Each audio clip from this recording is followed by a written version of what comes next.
Su opinión, su columna en el día de hoy, en esta fecha, ¿cómo titula y cuál es?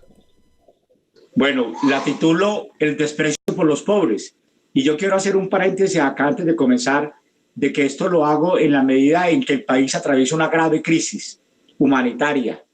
la situación misma que viven millones de colombianos en la pobreza absoluta, lo que estamos viviendo en nuestras ciudades y ahora que se viene el tercer pico de la pandemia. Por lo tanto, esa columna yo creo que tiene de todas maneras mucho de lo que vivimos a diario. Y dice así: está demostrado que para el 2017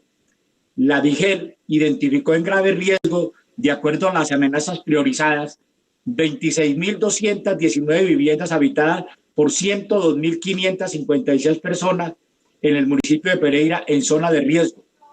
En el estudio están censadas y localizadas las 280 familias que ocupaban los predios recuperados en San Isidro, en el corregimiento de Puerto Caldas de esta capital, y que hoy en su gran mayoría están asentadas en un albergue provisional ubicado en la plaza de ferias de Cerritos.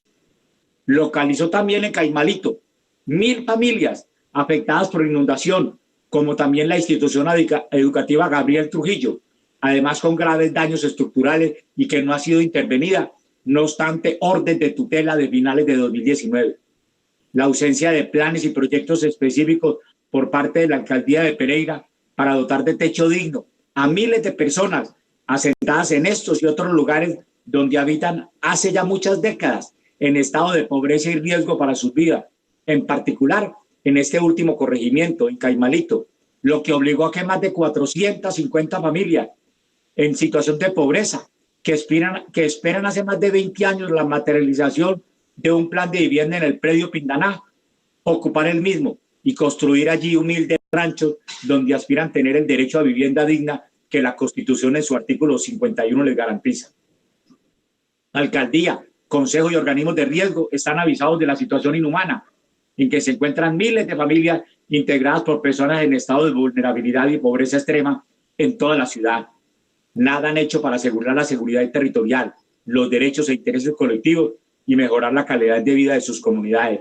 Para una muestra, en 1986 se elaboró el Plan de Ordenamiento, Prevención de Desastres y Saneamiento Ambiental del Río Tun, a raíz de la actividad del volcán Nevado del Ruiz en 1985, mostrando las viviendas en graves riesgos geológicos, hidrológicos y acciones antrópicas en el tramo urbano del río Tun. Las únicas acciones adelantadas a la fecha son las amenazas veladas y constantes a los habitantes de esta zona de ser prontamente expulsados de su vivienda y sus casas demolidas. El aumento de los indicadores de pobreza e inequidad en nuestra ciudad es consecuencia de los altos costos de la actividad electoral. Mantener el poder local en manos de los mismos personajes y clanes políticos que lo han usufructado para su beneficio de los inicios de los 90 del pasado siglo demanda grandes sumas de dinero, y para eso se requiere poner la función pública y el presupuesto de rentas y gastos al servicio de mafias y círculos de poder económico local que lo han venido utilizando y direccionando las decisiones en materia de priorización de la inversión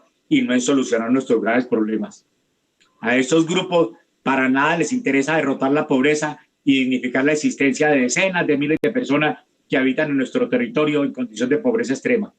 Prefirieron invertir los recursos de la privatización de nuestro patrimonio en proyectos inviables como el Parque Ucumarí, donde se gastaron decenas de miles de millones de pesos y se llevó a cabo un festín de corrupción incalculable. Otra inversión pensada más en satisfacer egos y montar negocios para contratistas es el proyecto del Megacable, financiado con recursos de la liquidación de Inti Pereira y de un crédito con Findetel, proyecto sin cierre financiero y que demandará cuantiosos recursos para su operación y cancelación del crédito. Ahora anuncian una nueva vía al sector de expansión de Cerritos, financiada con recursos del presupuesto municipal, pero nada dicen de cómo solucionar la falta de vivienda y educación de miles de pereiranos. Demuestran de esta forma su desprecio por los pobres y su permanente utilización solo para fines electorales. Esa es la opinión de esta semana, mi querido Carlos. El desprecio por los pobres es el título de la columna de opinión del ingeniero pereirano Carlos Alfredo Crosba Ferro. Ingeniero, muchísimas gracias, muy amable por esta opinión en KF News Noticias del Eje. Muchos éxitos. Claro que sí, muchos abrazos, Carlos, para ti y para todos los amables oyentes y televidentes un especial saludo en este día.